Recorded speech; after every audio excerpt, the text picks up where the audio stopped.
Ara Ara. Hey guys, welcome back to another episode of Ara Ara, the Weeb podcast. I'm your host Vivz, and with me today is my usual co-host Amy. Hello, hey everyone. How are you today, Amy? I'm good. Things are pretty much the same. Started a new job, and you started a new job. You know what? It's weird because I'm starting to notice that our lives are pretty similar. We started like, lose our jobs at the same, not lose our jobs, but you know, we leave our jobs at the same time, and then we get new jobs at the same time, and then we leave again at the same time. Girl, I hope this will be the last time, please. Maybe in the future, Ara Ara full time. Guys, like, just keep supporting us until that day comes, because that's what we want to happen, honestly, at this point. Yeah, like, we just really want to focus on making content. And speaking of content, we have released a lot of reaction videos. Would you like to plug them, Amy? What videos are you doing right now? Yeah, so I am doing reaction videos to Oshinoko. Obviously, I'm continuing 86 and Ranking of Kings. And then with Vivz, we are reacting to Bunny Girl Senpai. And then Vivz started reacting. Yes! It was all because of our Bunny Girl Senpai stint, and then eventually I enjoyed doing that recording, so I was like, okay, maybe I should listen to Amy and start doing reaction video of Arcane. So that's what happened. So guys, please do tune in to our reaction videos and do let us know if you have any show that you want us to react, and any comments, suggestions is always welcome. Let us know if you have any specific topics as well that you want us to talk about in the podcast. And also do follow our socials at the Ara Ara channel, which is available on Facebook, Instagram, and TikTok. So let's go ahead and start with the episode. What will be our topic today, Amy? So today we are going to be talking about the best and the worst fathers of anime, because I mean, anime parents are just notorious for being horrible. So in light of Father's Day, you know, we are making an episode about fathers, the best and the worst of them. It was hard for me to list down fathers in anime, just because like most animes doesn't have a real father figure, or like most of the dads are absent in the show, or like it was kind of hard, but I did came up with quite a long list. How about you, Amy? I had such an easy time. I was done in like 5 minutes. That's a joke, guys. Like literally before recording, I'm like, I don't have a list. I don't know any best dads. No, because I think I also put like a criteria for myself, which was stupid because I didn't even tell Vivz this. In my own head, I was like, oh no, I don't want to put where they're bad parents, because a lot of them are like, if one parent is bad, they're both bad, or they're both absent, or if the parent is good, both parents are good. I wanted to like have literally it's just the dad. But then when I started listing best dads, I couldn't think of one without the mother being good as well. So I'm like, so I gave up at that point. So wait, do you have mostly worst fathers than best fathers? I think there's more worst dads. Yeah. Like in general, right? It's really mostly worst dads. But to give it a little bit of twist, because usually both of us thought of worst dads, right? So I want to start our list with the worst dads and then following with the best dads. I feel like our list will be closely the same. I don't know. I just have this gut feeling, especially for the worst dads. Because, you know, like there are notorious anime characters for being the worst dads. I think let's just go through that first because it's honestly mainstream and it's harder to think of best dads rather than worst dads. Now, guys, there might be some spoilers in this episode, and once we mention the anime and the character, if you want to tune out for a bit if you haven't watched the series yet, then that will be great. Amy, who should start? I guess this is pretty common. I mean, if you don't think he's the worst father, then I don't know what you consider a worst father, but I think you know the answer is gonna be number 1, Shu Tucker. Right? See? I knew it! I knew that we will be having the same answer because that's also one of my top... Do we need to explain? Do we need to explain why he's the worst father? Oh, you know... We can, I guess, for those who haven't watched Full Metal Alchemist, because to be fair, we do have viewers who haven't really watched old animes. Oh my god, we are so old. So yeah, oh no, I watched this like fairly recently, like yesterday. It's so new to me. And I was like, oh my god, I think he's the worst. No. I was so shocked. So with Shu Tucker, guys, I mean, he is an incredible dad who loves dogs. Like, who doesn't love an animal lover? Like, Hitler wasn't a bad guy. He was such a good guy towards animals. So Shu Tucker is the same. You know how Hitler performed, not Hitler specifically, but during his time allowed human experimentation? Tucker was the same. So really, if you think about it, he's like such a good guy who just cares about science and, you know, animals to the point. And like modernization of humans, you know. To the point where he's just like, oh yeah, let me just turn my daughter and my wife and all these other people into man's best friend. You know what it is? He is just misunderstood. Amy. He's just misunderstood, guys, all this time, you know. He just wanted, you know, everyone to have a best friend because, like, you know, dogs are man's best friend. Okay, Amy, on to the next, please.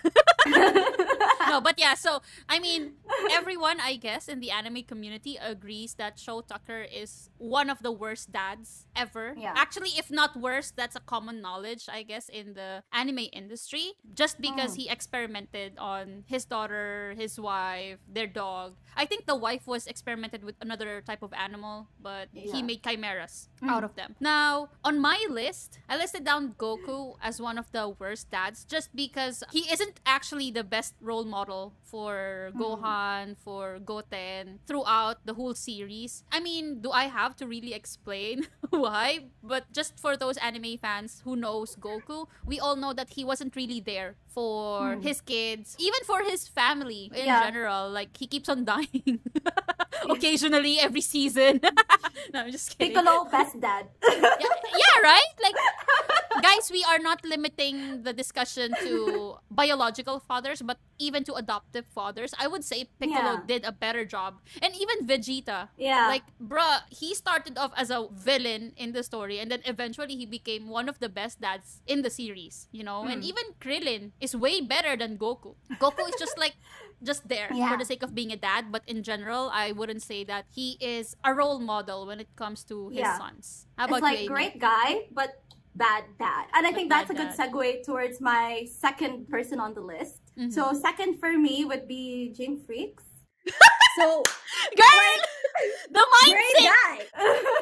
Great guy. Terrible, terrible dad. Okay, no, like in the Hunter x Hunter universe, there's a lot of other really bad dads. Like? I don't have like very good memory about this, but I remember one of the Chimera Ants or part of like the secret soldiers of where the place was, where the Chimera Ants were. It was like a flashback sort of backstory, and Norvin's a fan of Hunter x Hunter. He could probably put the person on screen. I'm a fan too! Yeah. Don't look anywhere else, I'm here. Yeah, so it was one of the Chimera Ants who had a backstory. He was unconscious and he thought his dad was like taking care of him the entire time. And then he found out it was just his neighbor. Yeah, I understand what you meant. The one in white. I forgot the name. But like, he's the leader, underground leader of this Yes. Okay. Yes, exactly. Hunter fan, but I don't remember. But yeah, considering like all these other stuff, Jing Freaks might not be too bad, but like, you know, in general, especially like if you're talking about mainstream anime or like mostly like anime that people know, Jing Freaks he's a terrible father. When Kite beat up Gon, he was like, oh, good job. He deserves it. He should know the difference. like, excuse me, sir. I mean, it did make sense. Oh yeah, because like Gon was like in the middle of being dead versus, you know. Yeah, but also he's just like, you know, God made it his life's mission to find his dad through like the Hunter exam. So he's like, oh, let me take the Hunter exam so I can finally find my dad. Then he finally finds a clue and the dad's like, did you get this tape just to try to find me? Haha, well, too bad, you can't. And then makes him look for a game that, you know, no one's ever beaten. And Gon goes through all these extreme situations. The Hunter exactly. And like the Hunter exam itself, like people die. Like they literally die just taking that exam. And he's just like, you know, I don't really want to see my son. If he doesn't die, then I guess I'll see him. And then they see each other by accident. Like, what the heck? No, I don't think it was accident. I think Jing, he has this power of foresight, I guess, where he can predict people's behavior based on, you know, the patterns and stuff. So I think he knows that Gon will not meet him after Greed Island. I don't know. I just have this hunch that it's all planned. mind works. Yeah, he did say that. Jing. Yeah, he did say that in the Chimera Ants. Like, Jing's so awesome. He planned everything. But it's so, I don't know, man. I feel even the chairman arc, right? Like when they were doing the election, it was said that he was like thinking or like always 10 steps ahead of everyone else. Yeah, but speaking of Hunter x Hunter, I would like to insert a best dad, in my opinion, or an honorable mention actually. Killua's dad, which is Silva Zoldyck. Just because I know that it's weird because they're a family of assassins. Literally murderers. No, but in a sense that he was supportive of what Killua wants to do. Because like he knows how hard it is to become the heir of the Zoldyck family, and they keep on saying that Killua is the perfect heir for the family and the clan, but he gave Killua the freedom to do whatever he wants to do. And they even had this agreement when they did that in the anime, the pact, that don't ever betray your friends. He was supportive, but I think he had like a secret agenda to it, right? Because when he spoke to the grandpa after, the mother after, he was like, he's gonna come back because he's my son or something. It's like he had like a hidden agenda to it as well. Like, I'm gonna let him have his freedom, but you know, I know him. He's just gonna come back. Yeah. No, but I feel like it was genuine, and even during the Chimera Ant arc, I don't think that he was doing it in a bad way, but like he even allowed Aluka to go with Killua. It was like he didn't have a choice, but like, I don't know, he was still in my honorable mention. I mean, if compared to Jing, Jing is like here, still in the Hunter x Hunter world, so it's still semi-understandable. Anyway, next, so on to my next worst dad. Since we are going the mainstream route anyway, I would say the father of Gaara from Naruto. Right? Just because I think he was the fourth Kazekage of the Sand Village, and he made Gaara into a Jinchuriki by having the tailed beast inside Gaara, and then made Gaara's life miserable to the point that he even sent assassins to kill Gaara. Yeah. So he is obviously in one of my worst dads list, because I feel like we all agree that these dads that we have mentioned are obviously the worst dads. That's why I wanted to put the best dads after, because like it's gonna be a debatable topic. So do you agree with Rasa being one of the worst dads? Yeah. I mean, he's definitely up there. I mean, yeah, it was abuse in that sense. And then he order for the soldiers to kill Gaara as well and stuff like that. Yeah. And there was even this, I wouldn't say a helper, but there was one soldier who was assigned to watch over Gaara. But in the end, there was a huge plot to have Gaara killed by that betrayal and stuff, to give him pain and, you know, suffering in the world. So, and the third in my top 3 is Dario Brando from JoJo's Bizarre Adventure, the father of Dio himself. Bro, like, he made Dio who Dio is today. Dio wouldn't have been Dio. He wouldn't have that messed up sense of ethical reasoning if it wasn't for his father. Like, his father was sort of in the way that I mentioned the guy from Hunter x Hunter. It's sort of that where, like, you know, his father just showed like a lack of interest and a lack of concern for Dio, and just basically failed to provide any guidance or necessary care. And he was very abusive physically and verbally towards Dio and his mother, and just like an overall very negative influence in his life in terms of like criminal activities and all of that. So I mean, he has to be one of the worst as well in the top 3, definitely. Yeah, I haven't really watched JoJo, so yeah, cancel me. Really? Thanks. Yeah, I haven't really watched JoJo just because the animation takes a certain taste or a certain level of weebness, I guess, that I haven't achieved. But I don't know, I just find the animation quite weird, like the comic manga-ish type of animation. Yeah, no, I get you. Yeah. Now, moving on to my last worst dad of the anime world, I would say Gendo Ikari from Neon from Evangelion, because how he treated yes, Amy. No, go ahead. No, because I was thinking like the way he was treating Shinji, he was nothing. He just thinks of him as a tool. He just so happened that he is the son of Gendo. But the way he was being treated is like he's not even a son to Gendo. Like, he was more caring to Rei Ayanami more than Shinji, you know, and like has this questionable sort of relationship with Rei. Yeah, because that's his wife. Right?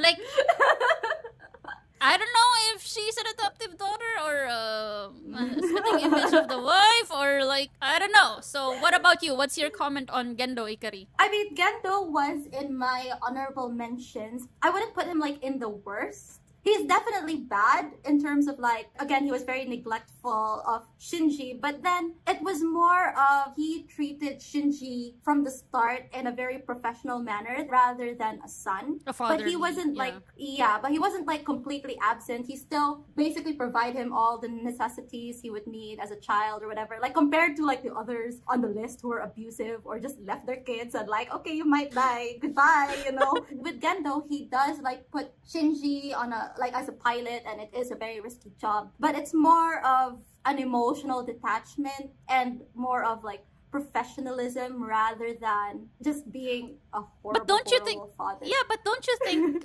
treating your son in a professional work environment manner isn't abusive? Because throughout the show, we can see that Shinji is literally running after his dad. Like, he just wants his dad's approval on everything that he do. Yeah, that makes sense, but he's there for a job. Like, you know, on show favorite, like if you had, I don't know, if I had a kid and where I was working for some reason, I wouldn't show favoritism on my kid. Because yeah, I understand that, but like, then. even at home, have we ever seen like proper father and son interaction between Shinji and Ikari? I don't think so. Yeah, no, probably right? not. Like, but then when it comes to Neon a little bit, because it's all in the perspective of Shinji, I want to take it like with a grain of salt, in the sense where you're just seeing it in his perspective, and like again, he's a kid, and you know how like kids don't tend to understand like why their the big picture, like for example, like let's say a parent could be working really hard so they can't be at home as much, but you know, in the perspective of kid, you're neglected.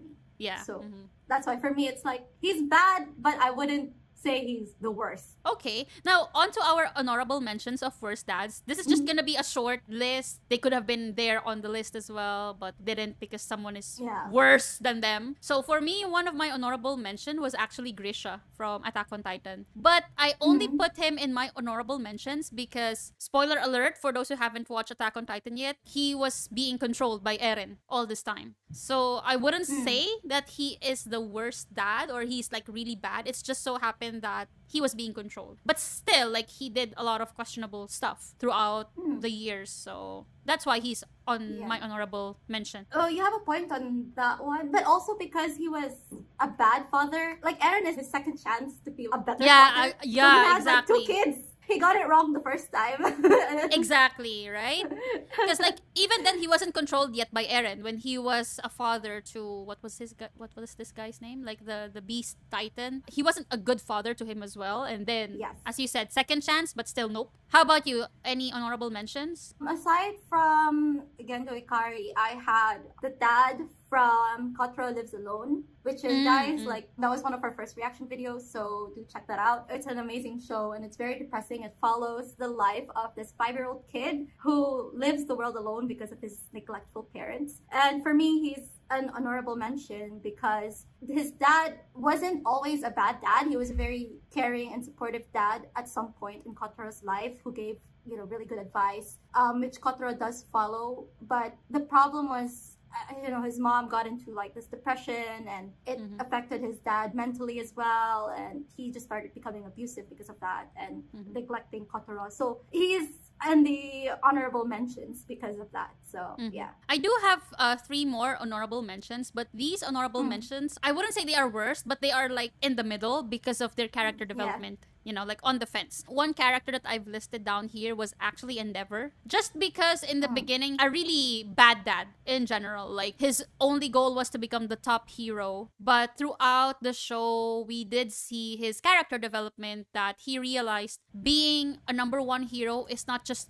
about the strength, you know, it's about the character, the morality of being, you're the role model of all heroes, you know, not just because you're strong, but because you have this very strong morals. He did have a good character development in the sense that he's trying to make it up to his kids, you know, but I think the last season that I've watched was season 3 or 4, wherein they showed that part, but I haven't really watched the next season, so I'm not sure, but I think that's what happened to him. He turned into a best dad from one of the worst dads. Another another honorable mention for me is Van Hohenheim from Full Metal Alchemist. Just because he abandoned his kids, even his wife died, you know, but he was trying to save their family in a bigger picture way. If looking at it in Edward and Al's perspective, he abandoned them, but in his agenda, he was doing something that is far greater than what they all know. Technically, he is a bad dad in the sense that he abandoned them, but also a good dad because he had a different goal in mind. And last, worst to best or like questionable goals was the Shomaru from Inuyasha. Well, technically, he was a dad in Yashahime. So in that series, even in Inuyasha, have you watched Inuyasha? I've seen like the first season, but I didn't continue. So in Inuyasha, like he was one of the main villains and then eventually turned into a protagonist or like on the fence. You don't know if he's good, he's bad, but he's like a very tsundere kind of character who doesn't show much affection. But even in Yashahime, he has a daughter,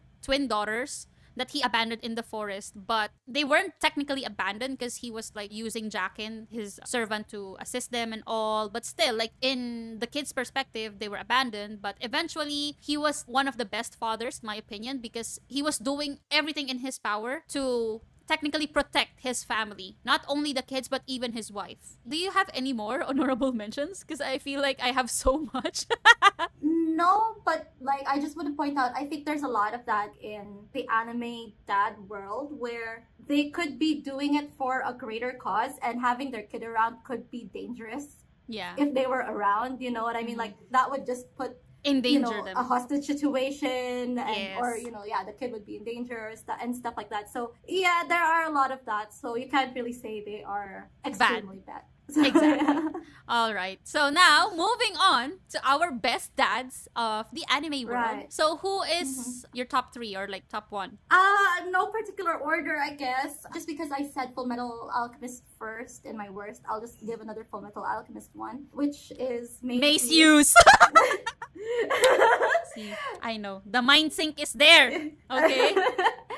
I think, again, it's just like the way that Tucker was the worst dad for a lot of people and, is notorious for it. He was just the same way. I mean, that's literally like his whole character, just, being in love with Alicia. That's like literally his entire character. That's personality. That's his foundation from beginning to end, okay? It's just Alicia. So, I mean, like, he adores his family, he constantly shares stories about them, and, like, he's always there for his family, so, I mean... Like, he openly loves his wife and his daughter, so, like, there's nothing much to say about Mace, because that's really his personality, being the best dad in the world. So, like, there's no debate there.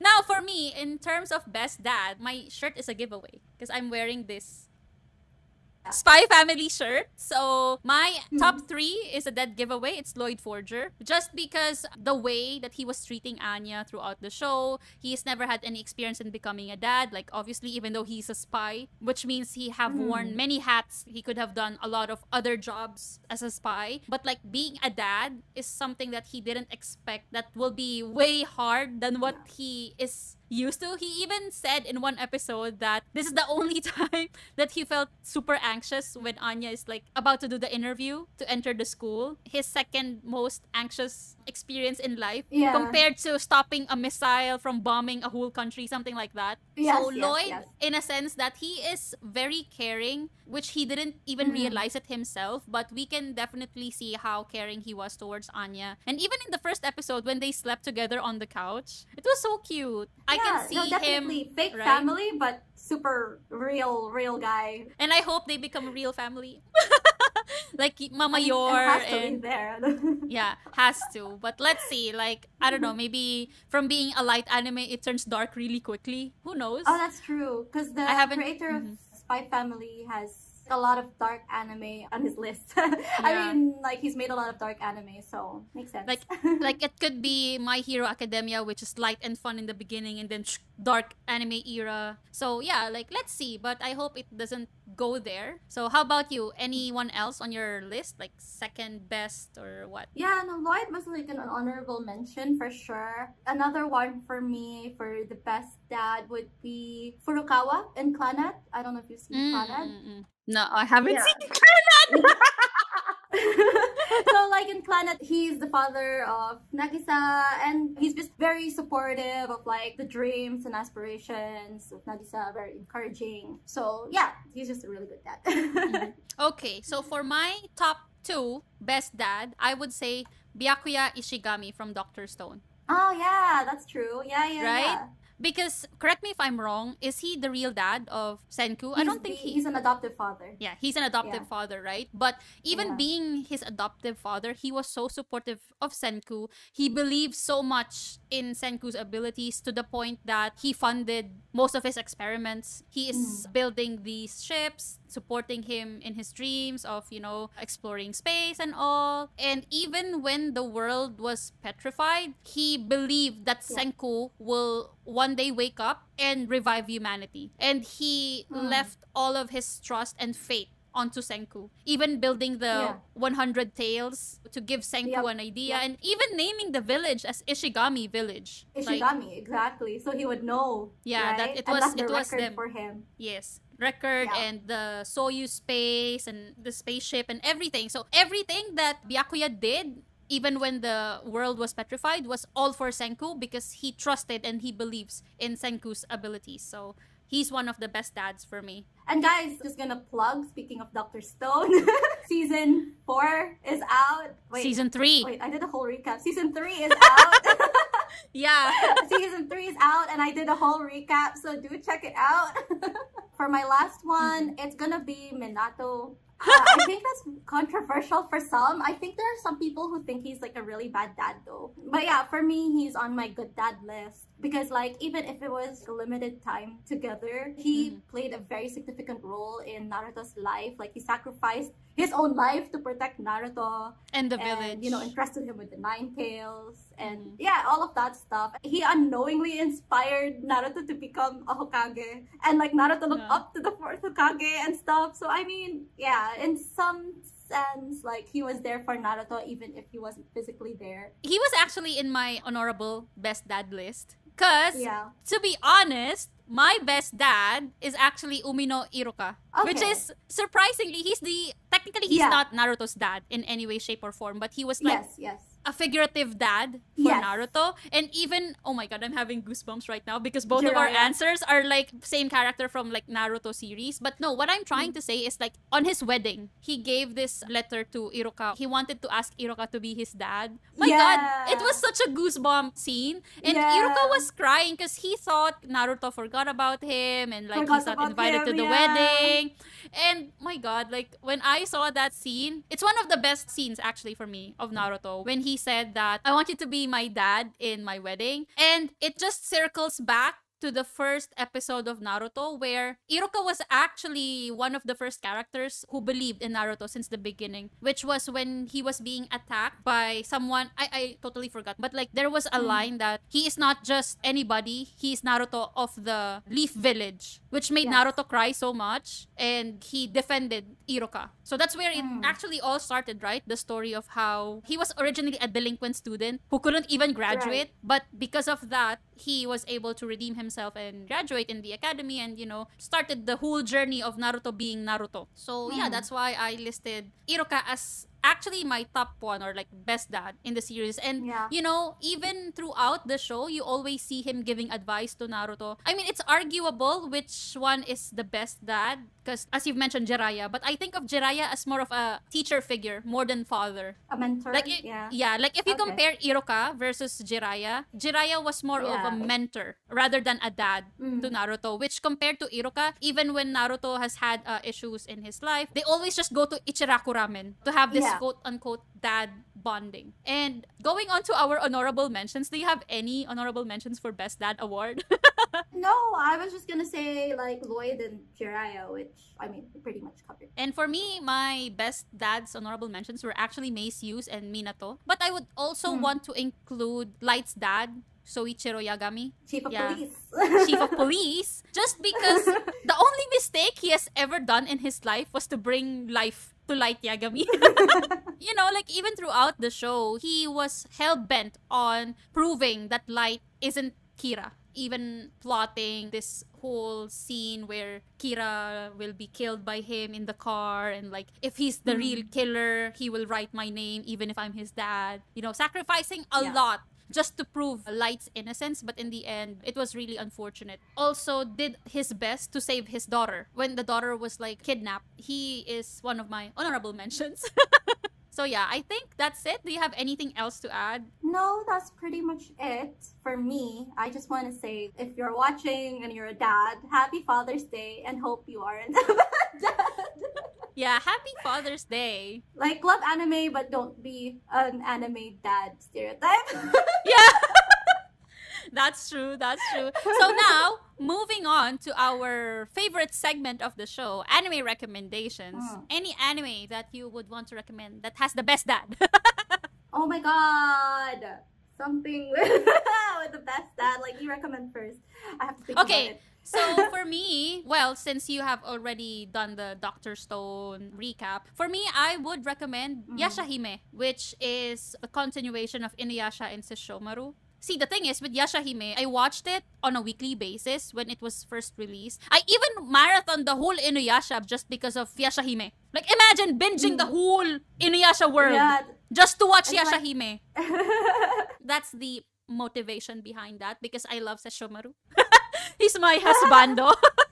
Yashahime, I watched it, but I didn't get to finish it. I think I stopped at the part where I've just seen the backstory of how the twin sisters were left in the forest and all. But since I follow a lot of anime groups, I've seen a lot of spoilers. That's why I was like, I'll just wait for season 2 and see how it goes. So yeah, watch Yashahime. That's it. How about you, Amy? I think watch Fate Zero, because I think Emiya is, he's a good dad, I guess. Not even though you didn't mention him? Yeah, even if I didn't mention him, like, he's a good father. So, yeah, watch that. So yeah, I think that's it for today's episode, guys. Please don't forget to subscribe to our YouTube channel. And if you've liked this episode, please also do follow our socials at the Ara Ara Channel. We have it on Facebook, Instagram, and TikTok. And lastly, please do support our reaction videos as well. We have ongoing series like Oshinoko, Bunny Girl Senpai, Arcane. And if you have any titles that you want us to do any reaction videos of, just let us know in the comments. So yeah, that's it for today's episode, guys. See you again on the next one. Bye!